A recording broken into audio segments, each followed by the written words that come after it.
A big thanks to Boll& Branch for sponsoring this episode. Something I did not know until recently is that most bedding is made with harsh chemicals like toxic dyes, pesticides, and even formaldehyde. But Boll& Branch sheets are made without those harsh chemicals using the finest 100% organic cotton that's traceable from family farm to our family home. Their quality is amazing, and they just get softer and softer with every wash. Sleep better at night with Boll & Branch sheets. You can get 15% off your first order when you use promo code 2hands at bollandbranch.com. That's Boll & Branch, BOLLAND branch.com, promo code 2hands, TWOHANDS. Exclusions apply, and see site for details. This episode is brought to you by ZocDoc. When someone is just exceptionally good at what they do, it could be like a waiter or a chef or like your nail artist. It's just nice to like feel like you're in good hands. You know what I mean? It's like when I get a girl who can like do like my French manicure exactly how I want it feels so good. I'm like so confident in them. And it's the same with doctors. When you find the right doctor, you can feel it. You feel like heard and at ease. On ZocDoc, finding the doctor that's right for you is seamless. The quality care you need is just a few taps away in the ZocDoc app. ZocDoc is the only free app that lets you find and book doctors who are patient-reviewed, take your insurance, and are available when you need them, and treat almost every condition under the sun. Go to ZocDoc.com/XO and download the ZocDoc app for free. Then find and book a top-rated doctor today. Many are available within 24 hours. That's ZocDoc.com/XO. ZocDoc.com/XO. I try to do my best when it comes to my health and overall fitness, but I'm not perfect. But I do know if I want my body to do good things for me, I have to do good things for it. And I've been taking AG1 by Athletic Greens every day for a few weeks now. And it's just a scoop of powder I add to water in the afternoon. And I originally gave AG1 a try because I wanted increased energy, but it's provided so much more than that. If you're looking for an easier way to take supplements, Athletic Greens is giving you a free 1-year supply of vitamin D and 5 free travel packs with your first purchase. Go to athleticgreens.com/XO. That's athleticgreens.com/XO to check it out. Hello, guys. Welcome back. If you have been following along with the cottage renovation in Texas, you know that I have been working on our kitchen non-stop. We've been working on the renovation in the kitchen as a whole for several months now. And this last month, I really dove in and I was like, I am finishing this kitchen. I am getting it done. I'm doing all the little finishing touches that need to be made. I'm finishing the cabinet doors. I'm giving myself, 2 weeks to do it. And I'm just tackling it because I was really doing it for me. I really wanted to finish it and just move on from it. But a kitchen is the hardest and most tedious and project heavy room in a renovation. And I knew that, but we had been working on it for 9 months. I'd been doing it for a long time, along with other projects. So I dove in, and over the last 2 weeks specifically, I built 42 cabinet fronts from scratch, from cutting the wood to gluing them together, clamping them, sanding them down, putting finishing trim, painting them 3 times with primer and paint, and sanding them down and making the finish perfect. Putting hinges on them, installing all of the doors, building drawer inserts for the drawers along the bottom cabinetry so that the fronts had something to attach to and it could function. And I would wake up early in the morning. I would start working, no makeup, hair pulled back. I would start working and I wouldn't stop until the moon had gone above the house. I knew that if the moon was like directly above the house and I couldn't see it anymore, I knew it was time to stop because I wouldn't have had enough sleep and I wouldn't be able to start. again in the morning. So I guess that would have been around like 10, 11 o'clock at night. And I would wake up the next morning and I would do it all over again. And I worked on the video, editing it so that you guys could see the final episode. I mean, it's 98% done, I'd say. There's still going to be one more episode with one more cabinet I need to build and some organization stuff, but it's to the point where the vision is there and you can really see my vision come to life. And in this kitchen, I have made every tiny, every big, every decision, every little thing I have decided on. And I have done everything with my own two hands, DIYs, all of it.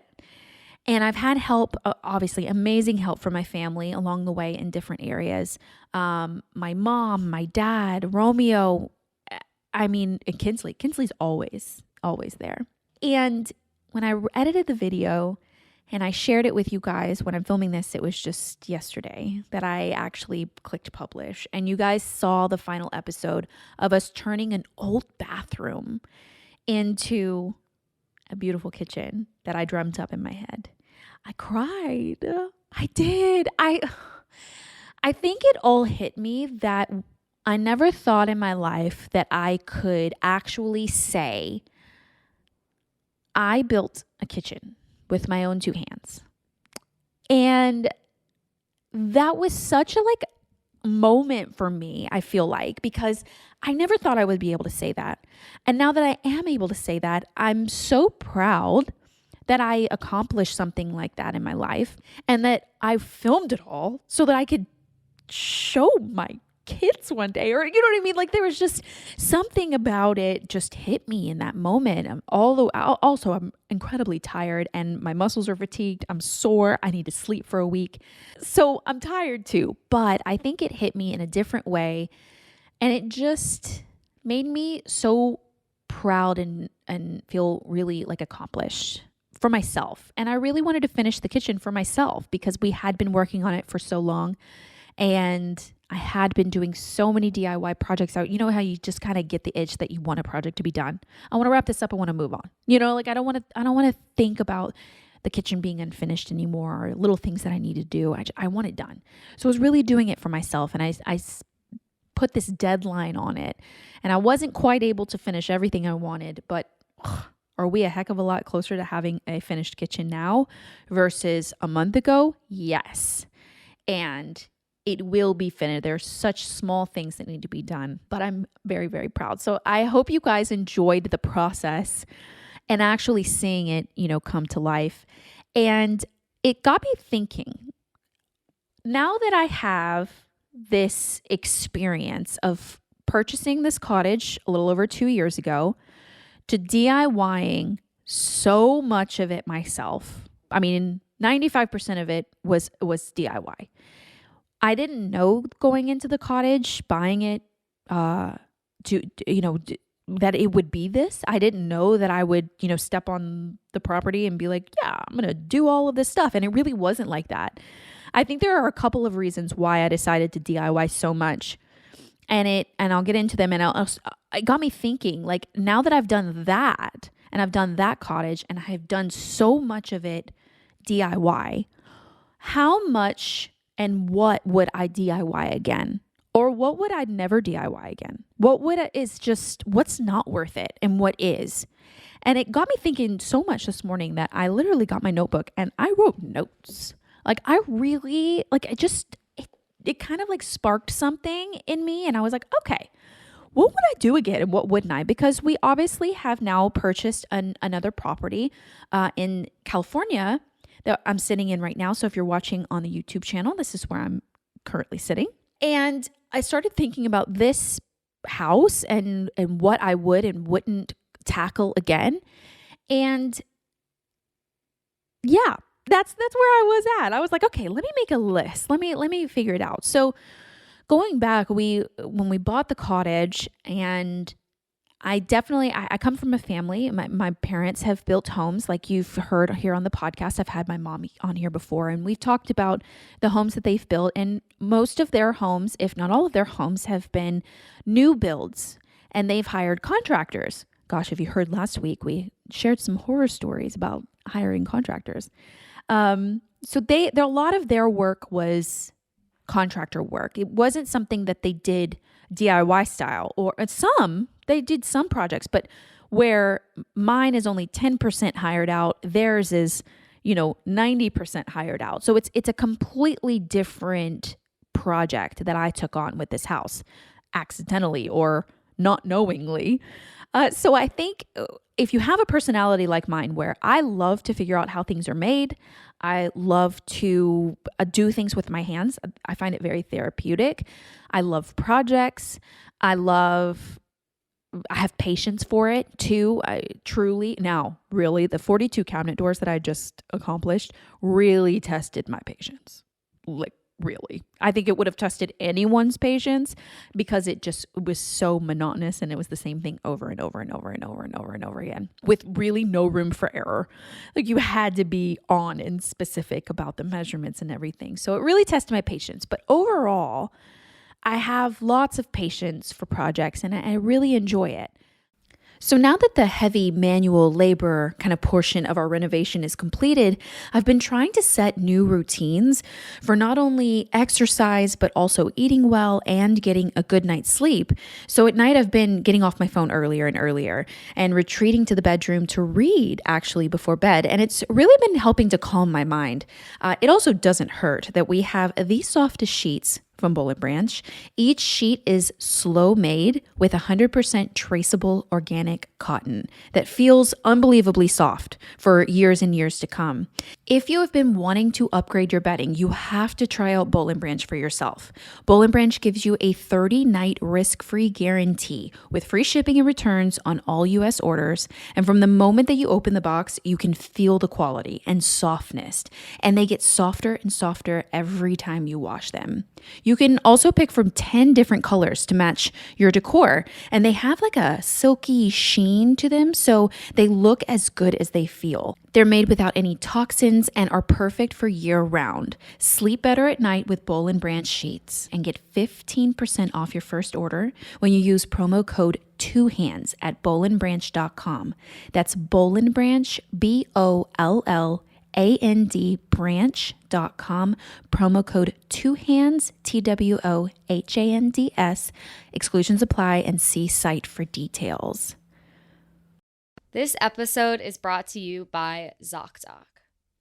When someone is just exceptionally good at what they do, it could be like a waiter or a chef or like your nail artist. It's just nice to like feel like you're in good hands. You know what I mean?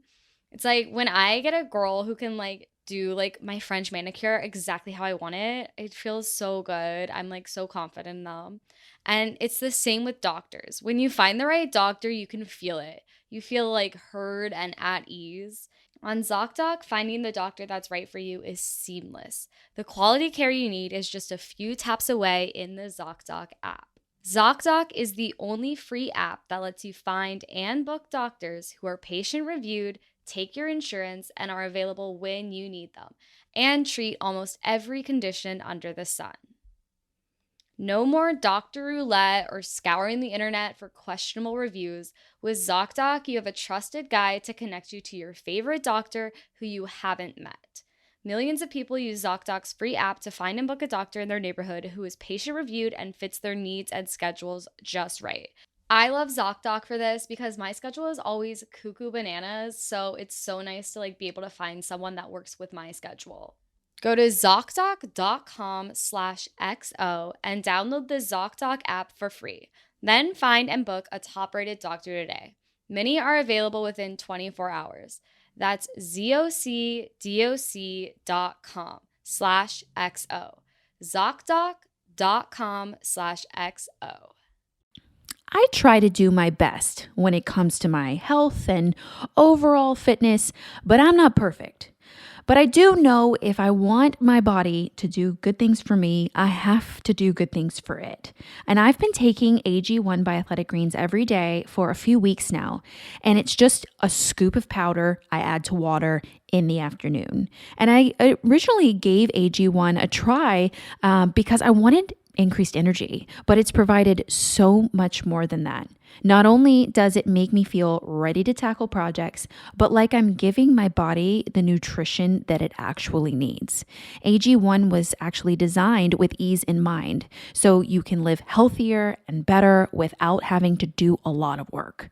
So you don't have to take loads of different vitamins and supplements. It's just one scoop mixed with water once a day. And each one of those scoops is packed with over 75 vitamins, minerals, and whole food sourced ingredients. My AG1 is delivered every month to me straight to my door. So it's been super easy to make it a daily habit. I also have the travel packs, which makes it so easy for me to never skip a day.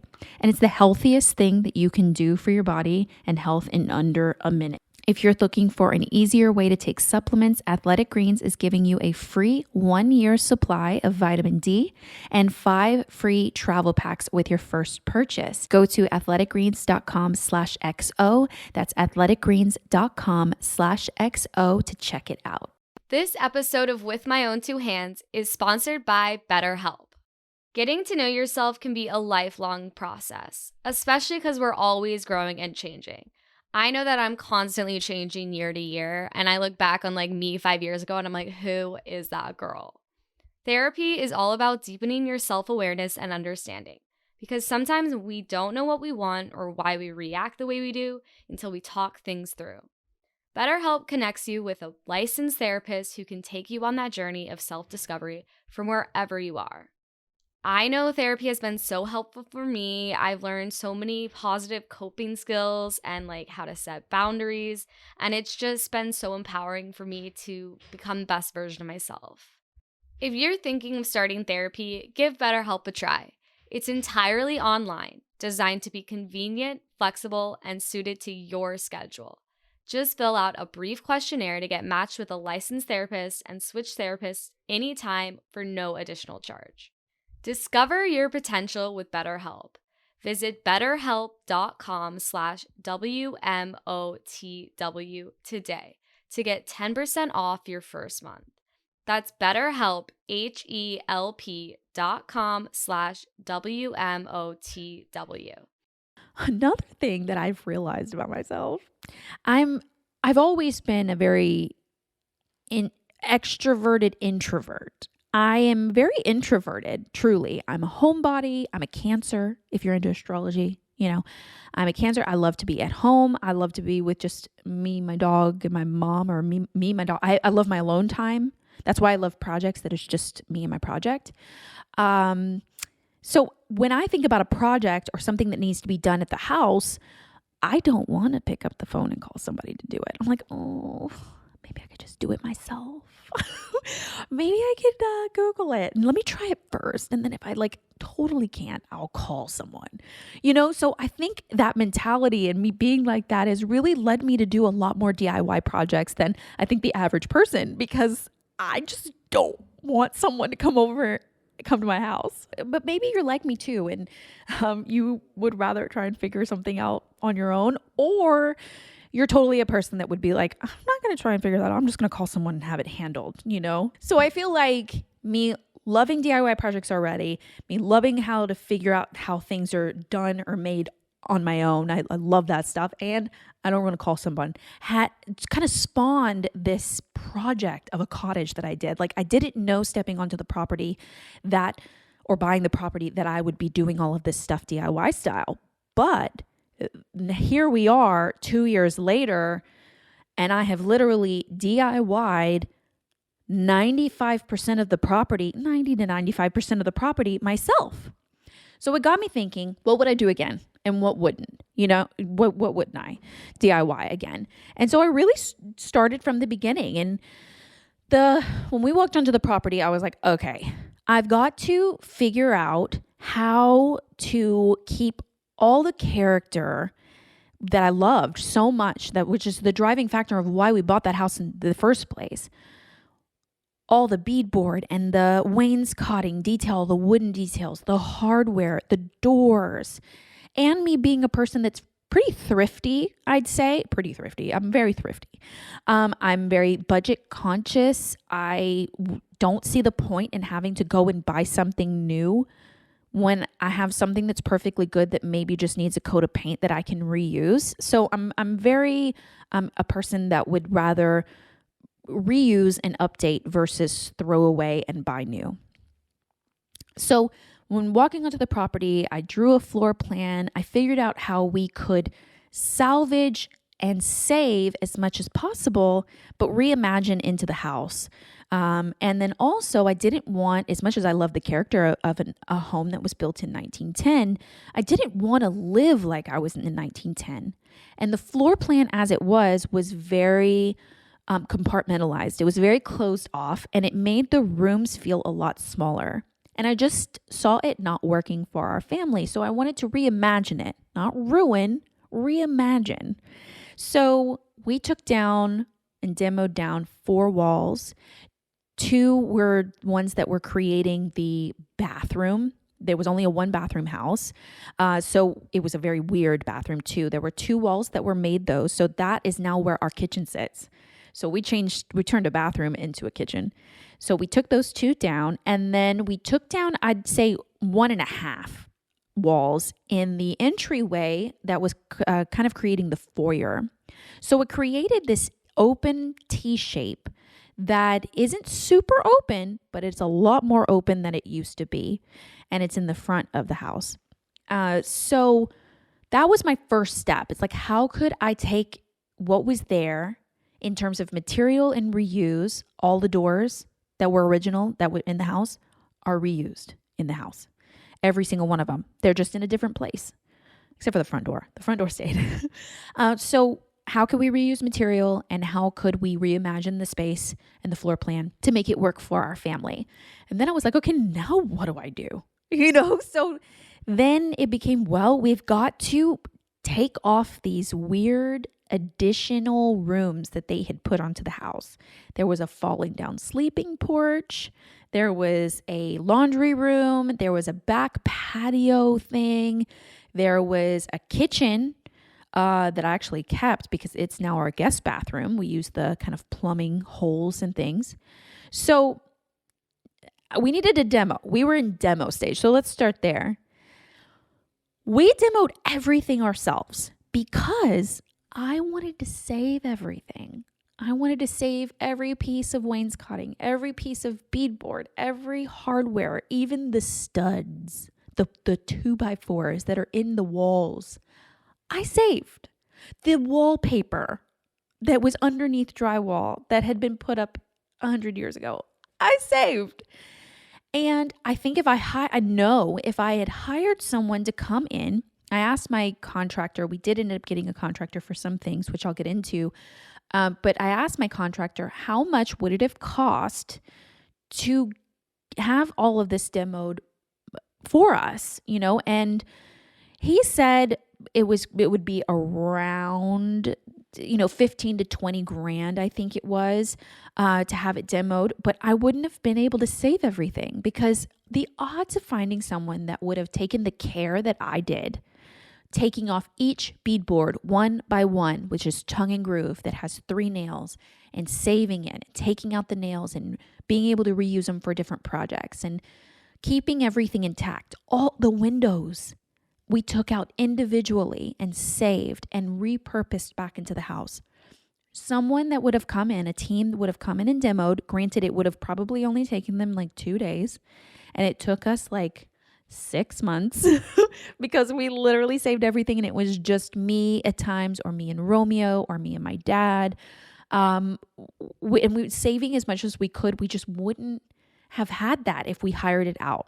So looking forward, if I had another property that had tons of potential in the materials and it would be worth it for me to do it myself and save so many of the things, I would 100% demo again myself, because I would run the risk of ruining it and then having to buy it all again. We saved on budget long term by having all of this material at our disposal that we already paid for. We already bought it with the house. If there was a situation where there was nothing to be saved and we just needed something demoed and taken out, then I would hire it out. So I guess that's a yes and a no question to demo. Would I do demo again? Yes, if it was worth it.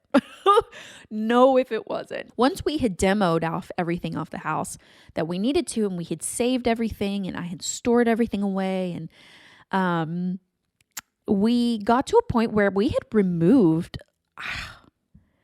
about 800 to 900 square feet of rooms off the house. Well, now we were down to a house that's, it started as a 1,680 square foot home, was now under 1,000 square feet. And I didn't want 1,000 square foot home. We had plenty of property, so we could afford to add on to it. So then we got into what we called the addition stage. So it was literally building an addition onto the house, building it in the place that I had removed all of those rooms that were really rotting away and just weren't going to cut it. So we moved into a phase of we had lots of things that we didn't DIY, if that makes sense. So we needed a contractor that knew subcontractors that would come on and come to the property and build it to a certain stage. So we started with the foundation. The original 1910 house is on a foundation that's called pier and beams. And there's a crawl space underneath the house. The house sits about 2 foot off the ground. And you can literally look under there and see the piers, which are coming up from the ground to the bottom of the house, and the beams that run horizontally through the house underneath the flooring and stuff. And you can see them. And there are a couple of reasons why the house is on a pier and beam foundation. One is because it's actually in a flood zone. We are in the 500-year flood zone, not the 100-year flood zone. So we're a little further from a nearby creek, and we're a little safer from it. There are some of the homes in our area that are on the creek that sit much higher than ours. So their piers are much taller. So it helped the water to pass through underneath the house. It protected the house, so to speak. And that's just common in the area. It was common for all of those homes there to be built on a pier and beam home. Now, we've made a lot of improvements just in as humans and construction, that we actually did our addition out of concrete. Now, going into that, I was like, I am not going to be pouring a concrete slab. I'm not going to be pouring a concrete foundation myself. So I knew I needed to hire tradesmen for that, because there is what are they called? Now I'm blanking because that's not something that I needed to do. But there's metal down there. What is that called? Not wrought iron. I mean, it is iron, but it's the crossbars and oh my gosh, I'm blanking. It'll come to me. It's at some point when I'm talking to you guys. There's bags of base, and they needed tools, and they framed it all out and the shape that I had designed. And so we hired out the foundation. They came in the big truck of concrete. I think we needed 4 loads of concrete, 4 truckloads of concrete. It had this huge crane that went up in the sky, like 4 stories high, and it poured concrete into this frame that they had built to the shape of the house that I had designed. So we hired that out. Then once we had that, the foundation was done and it cured. We then needed to build walls. Now, I have built walls, and I would definitely recommend building an interior wall in your lifetime if you're like me, because it was very empowering. When my mom and I did it together, when we put up the first wall, granted it was in a 12-foot tall room, so it was a big wall, a tall wall that was a lot taller than us. God, when we put up that wall, I was so proud of that wall. It's just really important for the walls that you do build to be very, very square and plumb and just perfectly square to the ceiling, to the floor, to each other. You have to make sure that if you make sure that that happens, you are golden. So now we have the foundation. So we needed to build the walls. I did do some interior work, but in the addition, you kind of hire tradesmen to come out and do all of the framing work. So we did hire out all of the exterior and interior walls in the addition, and some more structural headers to be done in the main part of the house, the old part of the house. So it was just something that we had done. They made sure that the roof had proper weight loads and things. So I would definitely hire that out again. That would not be a DIY project to do. Then we got to the point where we needed, exterior treatments. So we needed the exterior. We put siding on our house, which is wood, to match the old house. So I had the same profile special ordered so that it all looked like the same house. And even though it was new and it was an addition. So the siding needed to be put on the outside. The drywall needed to go on the inside because that's how America, going back to the framework, in America, we build most of the homes here. Now, there's every type of home, but most homes commonly are built with 2x4s or what they call studs. And that's the framing work that I was referring to. So those are that's in the center of the wall. Then your exterior treatment goes on the exterior of your wall, and on the inside, you have drywall. Sometimes you have other treatments, but more than often, you're going to have drywall and then maybe a treatment on top of it. Let's say plaster, lime wash, just a coat of, some kind of level of floating that they do on the drywall, and your roof. So we were to that stage. So we needed something on the outside, we needed things on the inside, and we needed the roof. And I'll get to electrical and plumbing in a minute. So the roofing, do I think I could have done it? Yes. Is there a danger factor involved? Yes. So would I hire it out? Yep. I wouldn't DIY the roof. Now in the cottage, we had a lighter weight material, which was metal. It was a metal roof because we were matching the old house, what was already there. Here in California, and you can have roofing materials made out of tons of different things. We have dimensional shingles here in California, and there's even materials that you can use that are a lot more heavy. So you have the danger factor of being up so high and installing something, but you also have the weight factor. So you've got a lot of weight that you need to pull up onto the roof, install. So I wouldn't do roofing. The exterior siding, I would have DIY'd myself because I could, and I would have done it better. And I actually did have to replace some of them because we were matching an old house, and I just wanted that to be perfect and seamless. And people just don't have the attention. Some people don't have the attention to detail that I have. So we actually hired the framers that did the interior and exterior walls in the addition. It was actually kind of a package deal. We just paid them to do the framing, and they were also going to come back and do the siding on the outside of the house. So I don't know the breakdown for each one, and we will get into the next episode. I do want to talk about budgeting and how much things cost us, because I think that that's really valuable when you're building a house, and it's all different. Everyone in different areas is going to have different expenses and what things cost, but I feel like it's helpful, and I want to talk about that. But I don't know the breakdown between the two, but we just had them do the siding. But would I DIY it? Yes. If it was, just with the wood like we had, 100%. And I did do a lot of it myself anyways. The drywall, which is what goes on the inside, I thought I was actually going to do it myself. And then if you've ever been to the hardware store and been to the section with drywall, the sheets are large. They're they're 4x8 sheets, and they can be a 1/4 inch or 3/4 inches thickness. Maybe even more or less than that, actually. I'm not sure, but commonly it's a 1/2 inch to a 3/4 inch. And they're very heavy. They're large and they're very heavy. So now, and it actually needs drywall work. Comes in different stages.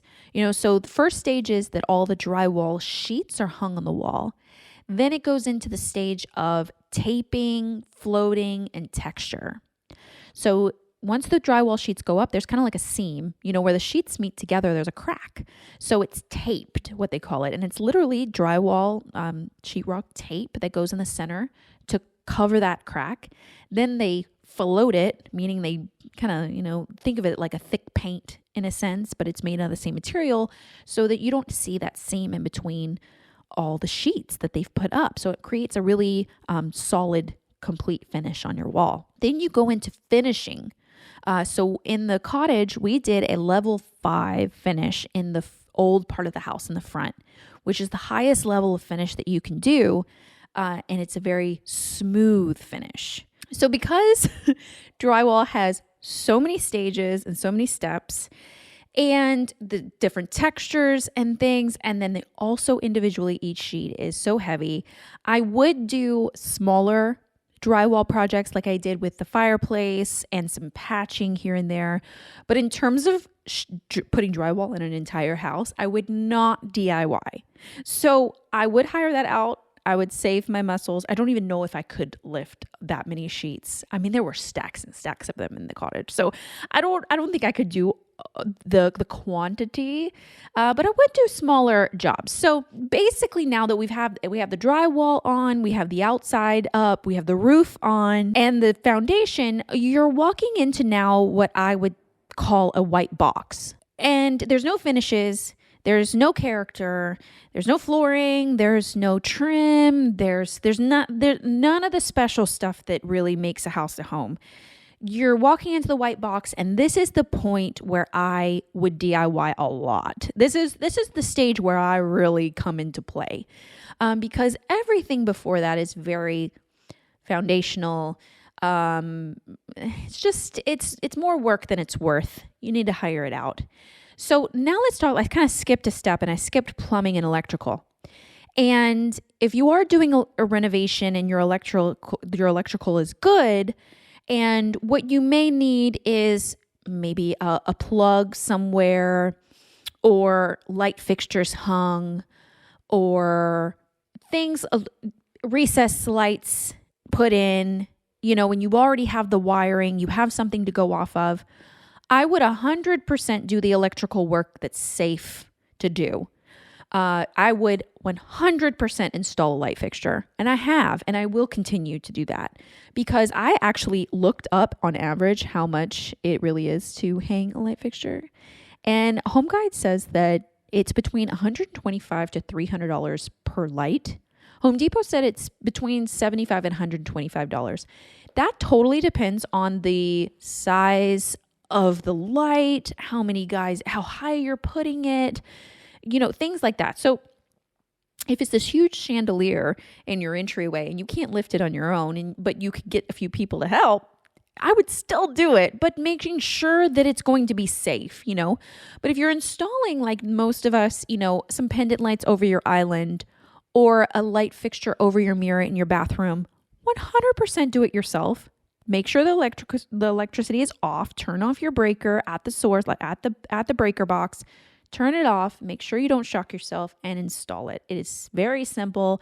You put black to black and white to white, and you're grounded, and it's that easy. The same with updating a light switch or a plug. It's the same thing. It's just a different little mechanism. It's not a light fixture. It's a little plug. So I've definitely done my fair share of finishing electrical, like finishes electrical.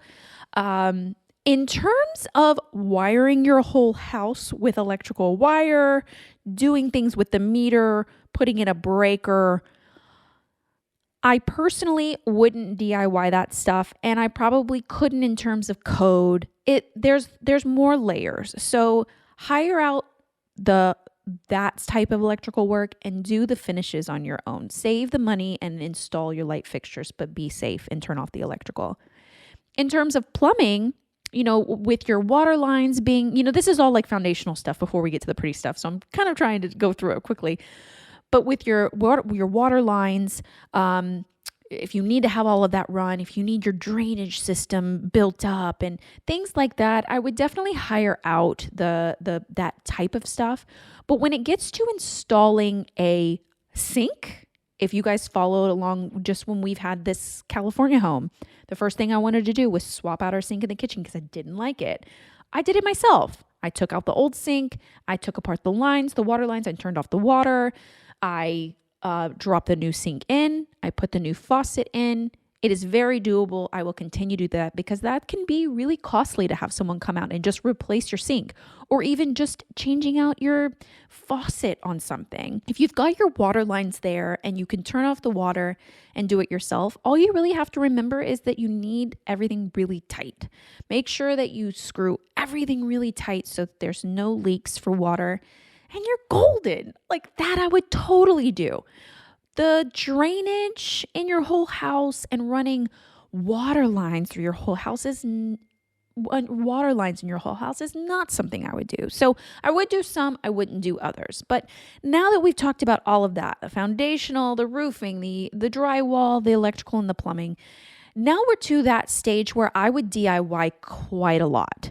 And one thing I think, if you could not DIY anything else in your house but this one thing, you will save a lot of money.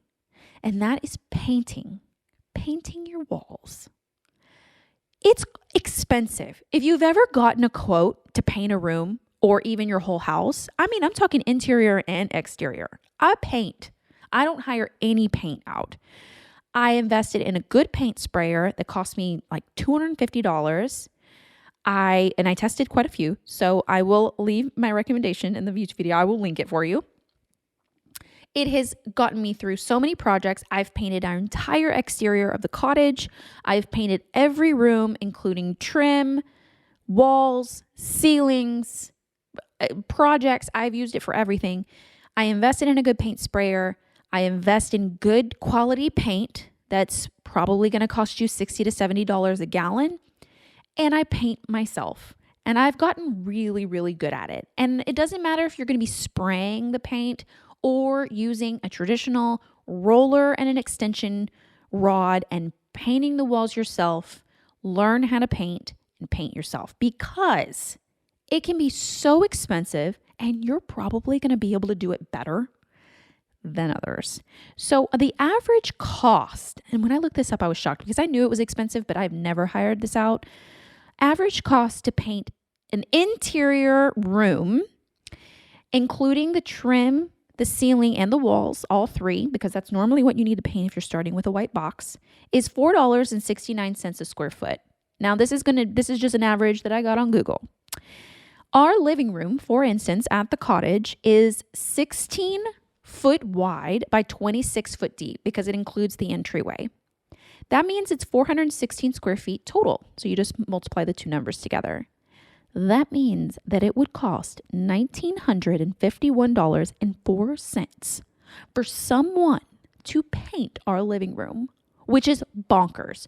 $2,000 for someone to come and paint, when all I spent was, I think I went through at least 2 to 3 gallons of paint for that room because I painted everything, the trim, the ceiling, the walls, everything. And I needed primer, but still, even at $60 for each of the things. So $60, $120, let's call it $200 for paint, $250 for paint. And I invested in the paint sprayer that costs me, if you average it out amongst all of the projects that I've been able to paint with my paint sprayer, nothing. $5, you know what I mean? And yes, I did it myself, but it really doesn't take that long when you're spraying the paint or if you're doing it with a roller. 100%, if you don't DIY anything else, do me a favor and learn how to paint. And you can watch YouTube videos. You can watch me do it. Trust me, you will want to paint. So another thing that comes to mind that was somewhat time consuming that I 100% would still do myself because I actually quite enjoyed it was laying tile. And this could be tiling flooring, like I tiled the floor in the bathroom that we haven't even worked on at the cottage, which was in a herringbone style. Laying tile in a herringbone can get really costly for labor because it's a lot more time consuming and it takes a lot more precision than laying it like in a straight pattern or a brick pattern. You could lay tiles in lots of different ways. So I did a herringbone there. I really enjoy the, kind of tediousness and attention to detail that it took.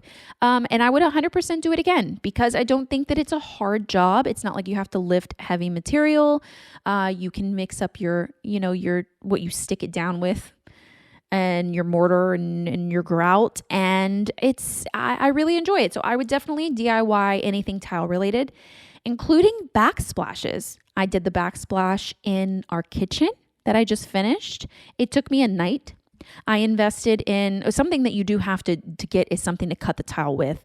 That I don't enjoy. I don't enjoy cutting tile because it's kind of like make sure you wear some kind of glove or something because it kind of cuts up your hands, because the tiling is like porcelain and stuff or ceramic, and it kind of creates these little bitty, it almost feels like paper cuts.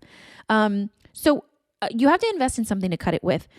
I learned the hard way that I was renting this big machine to cut tile with, and I would have to have it for the weekend, and it would cost me, every day. And I realized I went to Floor and Decor, which is where we got the majority of our tile for the cottage, that they sell little tabletop tile cutters for $60. And I bought one and I worked on it one night. I got it. It worked perfectly for that small tile that I was working with. I was able to do it inside right next to my project where I was installing it. I was able to make super exact cuts. I tiled our backsplash in a night and then was able to grout it the next day. And I did look up how much it could be, like flooring labor of, to lay the floor just in labor, and then you have to pay for the material, is between $7 and $19 a square foot. And it's even more costly for backsplashes. So it could be $23 to $35 a square foot, so they say, for backsplashes and countertops. If you do the math, I didn't do the math on this one, but if you do the math, I needed like 40 square feet for just our backsplash in our kitchen. So multiply 40 by 23 and see how much it would have cost me for labor. Because I don't know. So I would definitely do that again. If you have a small project in your house that you want some tile and you want to experiment with it, I would definitely recommend it. Obviously, when you're using tools like that, like saws and things, definitely be careful. But as with anything in a renovation, but I would definitely do tiling. Something that I did do that took a really long time that I wouldn't recommend or do again personally was restoring floors. Now, we obviously bought a 110-year-old home at the time, 112, 113 years old now. It had original longleaf pine flooring, and some of it was covered with linoleum. Some of it was painted. They had done a lot through the decades to this floor, and it needed a lot of work, but I wanted to save it, and I wanted it to be rejuvenated and brought back to its original life. And we took it on ourselves. Romeo killed himself on this floor. This was one project that he must have spent months on because we had to pick up the linoleum and we had it tested. So definitely test things if you're buying an older house. Make sure you test for asbestos and lead to make sure it's going to be something for you to pick up safely. We did that. We were okay. We could do it ourselves. So that was great. We didn't have the extra costs that would have involved. But literally both of us like picking at this floor. And over time, we would just let it, we would walk away from it and come back to it over time. We just finally got it up. And then we had to rent a multitude of equipment, heavy sanding equipment to really get the paint and the layers and get it smooth so that we could seal it and finish it. The equipment's really heavy. It can be costly depending on how long you keep it. It definitely cost us over $1,000 all in because I think we needed 3 types of sanders: a drum sander, one of the plate, larger plate sanders, one of the the edging sanders, and they're all really heavy. So it did take a lot out of us. We were restoring the entire old portion of the house. So we're talking about 900 square feet of flooring. We also needed to lay new flooring, like salvage flooring that I got from another property so that we could, patch some things that were damaged.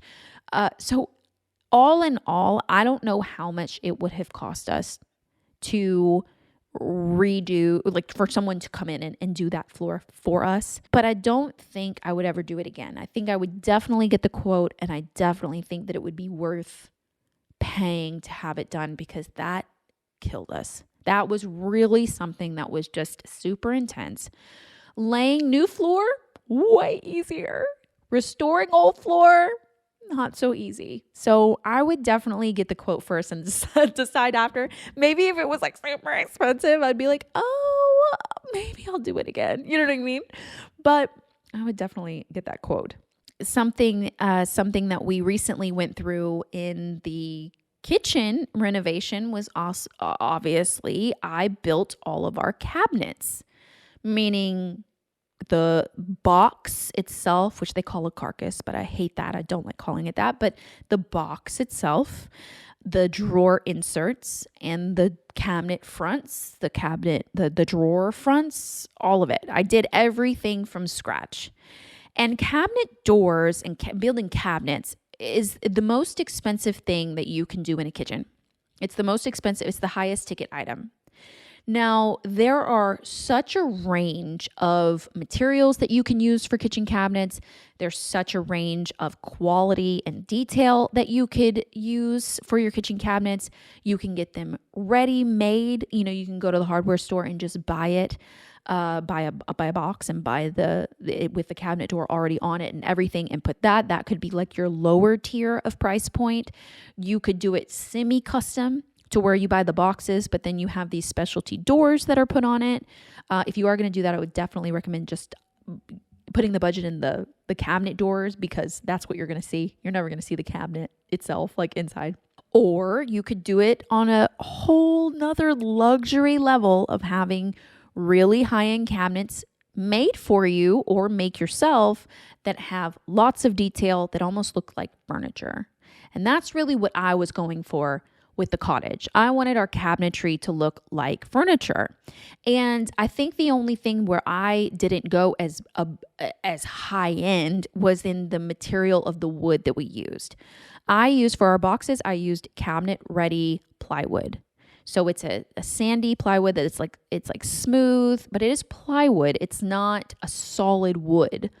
But like you could do maple and all these different materials, like high-end materials that really add to the cost. So there's a range. I'm saying that so that there's a range from like low end to high end. Think of it like cars. You can go low end or luxury. So going into the process, I did know that I wanted to build the boxes for our cabinets, because I'm like, it's a box. Like, of course I could build a box. I didn't know at first that I was also going to build our cabinet fronts from scratch. And with all the DIYs that I did for the kitchen, would I do the cabinets again? The boxes? Yes, 100%. It's super custom. It's exactly the measurement that I want. I get the exact design and size that I want. I would 100% do that again. Would I do the cabinet doors again? Now, I am freshly off this project, so I have a little bit of trauma. I'm a little traumatized. Can I do them again? Yes. Would I? And I think through the process of doing our cabinet doors, I've just realized that I am not a machine.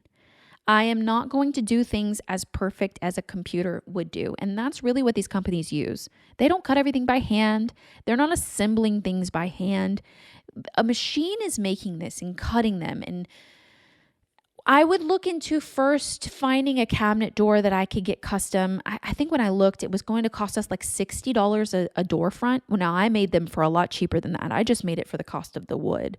So I probably made our cabinet doors, if I had to guess, and I will be doing the math for the next episode, but $10, maybe $10. I saved a lot of money, but I'm not a machine and I'm not a computer. There is human error and it's handmade, so they're not perfect. And I am a perfectionist and I see a lot of imperfections in some things. Did I do a great job? Yes. I am proud of the work that I did. Could they have been perfect and machine made? Yeah. I didn't want that though, but would I have wanted them to be perfect? Yes. So I see these little flaws, as you do in everything that's handmade. But would I do it again? Maybe. But if you're not a perfectionist and you don't have an extreme attention to detail and the mental fortitude to have the patience to build as many cabinet fronts as you need, I would definitely not recommend a DIY on the cabinet doors.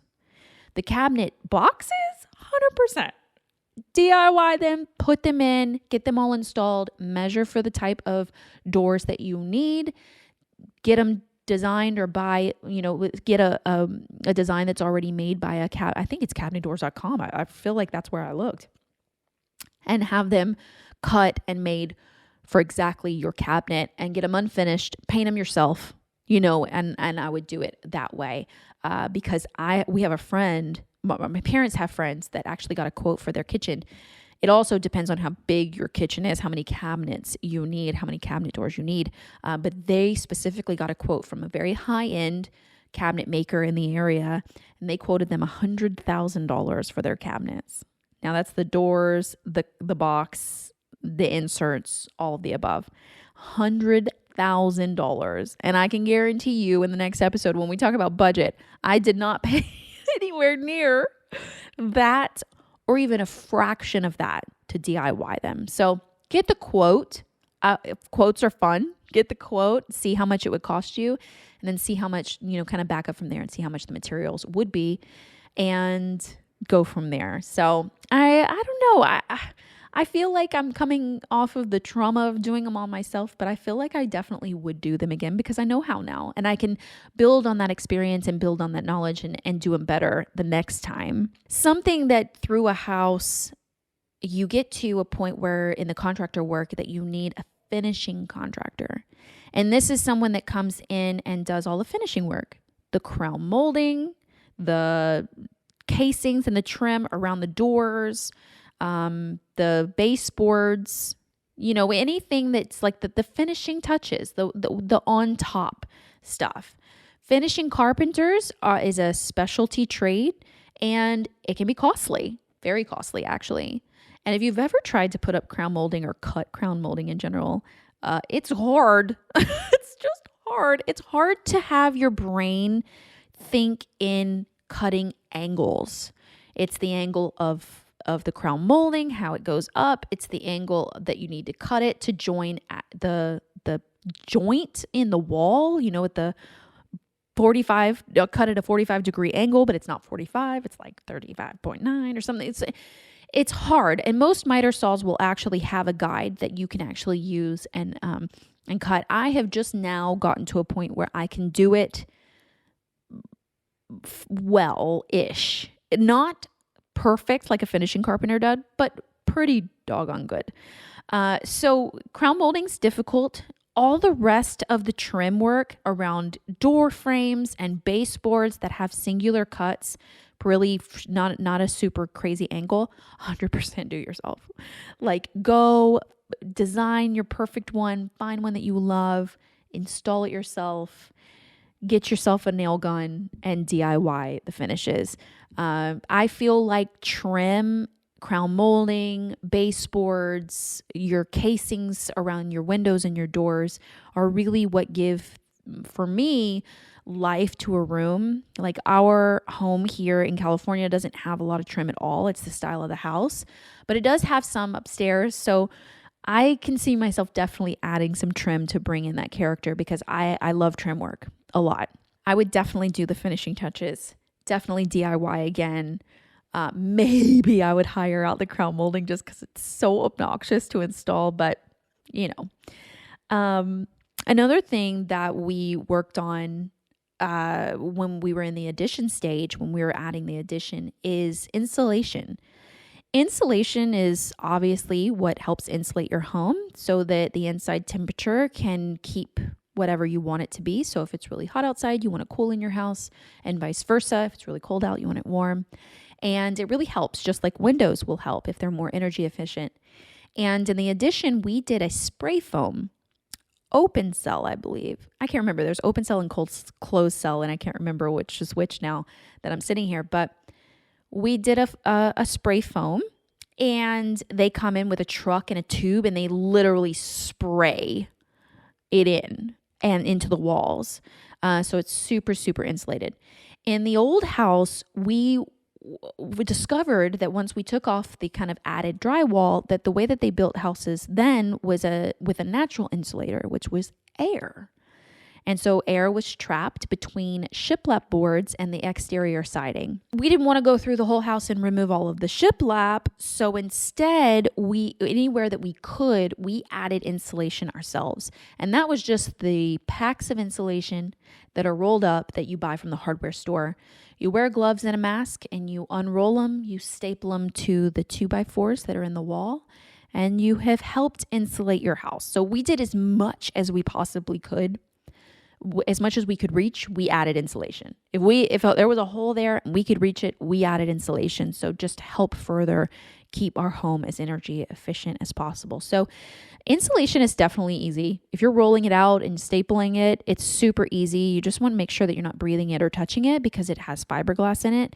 They make some other ones too that isn't fiberglass, so you can do your research. But that's definitely something that I would do again, or invest in the spray foam because it is like there's not a single crack that was missed. It's all sprayed and super insulated and stuff. So I mentioned in the beginning, we really went about this, or my mentality, I really went about this cottage renovation and saving and reusing and reimagining everything that I possibly could.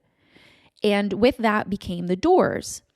I might have mentioned earlier that I went through and I took pictures of each door that was in the house. I measured it and I made the plan, even the addition that we were adding, the new build. I made a plan to fit every existing door in the new plan. And so I paired some together to make double doors, like the ones that are going out to our back patio. Were two different doors at different places in the house, but they happened to be the same size. One just needed to be glass, so I put glass in it and it was able to be a double door.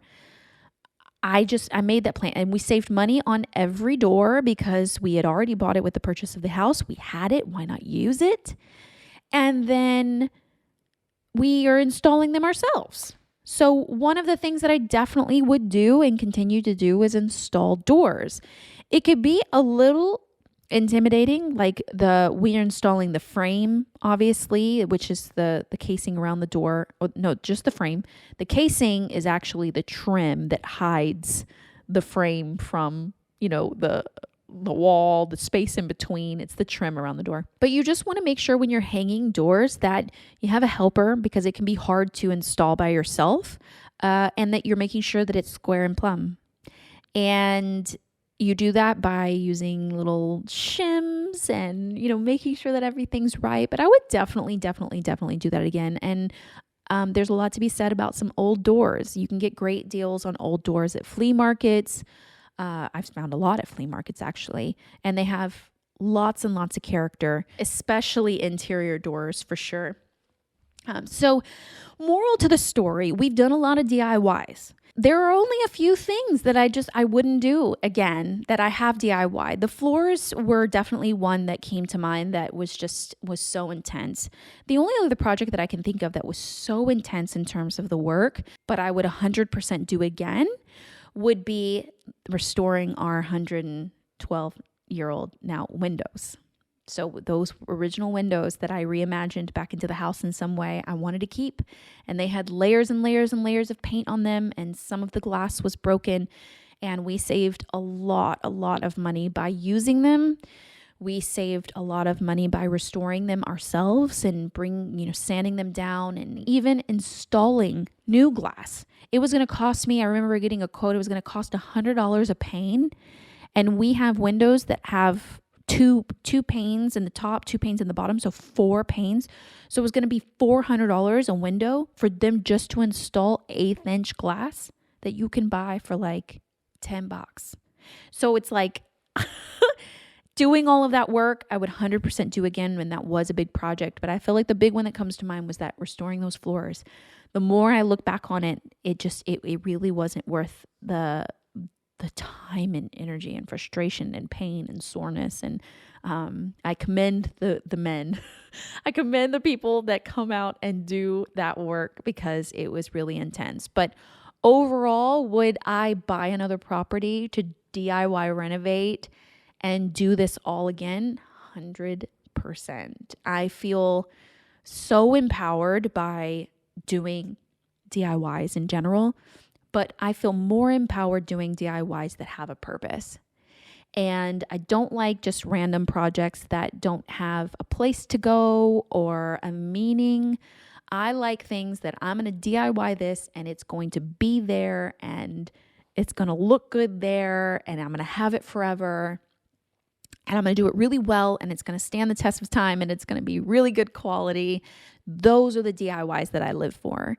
And so this project of a cottage renovation has just been such an amazing expression of creativity, but also quality of work. And I could not be more happy. Like I am on cloud nine with this cottage renovation.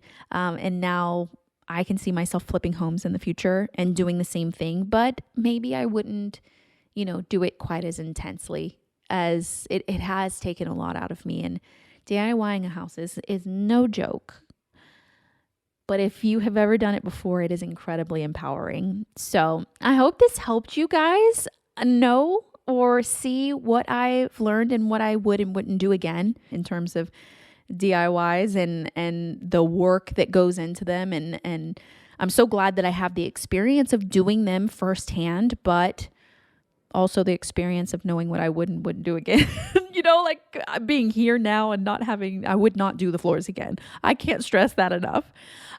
So I hope you guys enjoyed this episode. Please continue to let us know in the comments on the YouTube channel because we are filming this for YouTube as well. Keep commenting, keep letting me know what you want to hear. We're going to be doing some fun episodes coming up that I have planned, but I always, the door is always opened. Please, Kinsley's getting excited now. She's like doing that bark under her breath.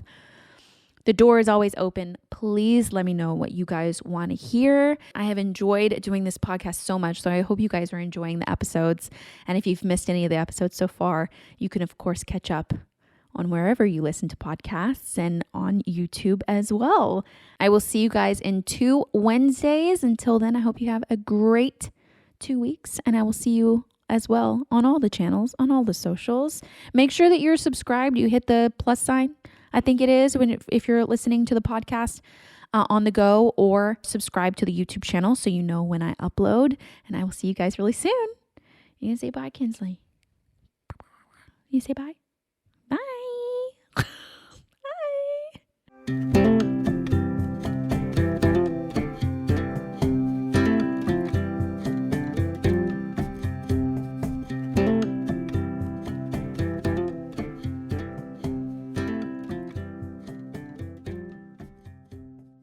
This episode of With My Own Two Hands is sponsored by BetterHelp.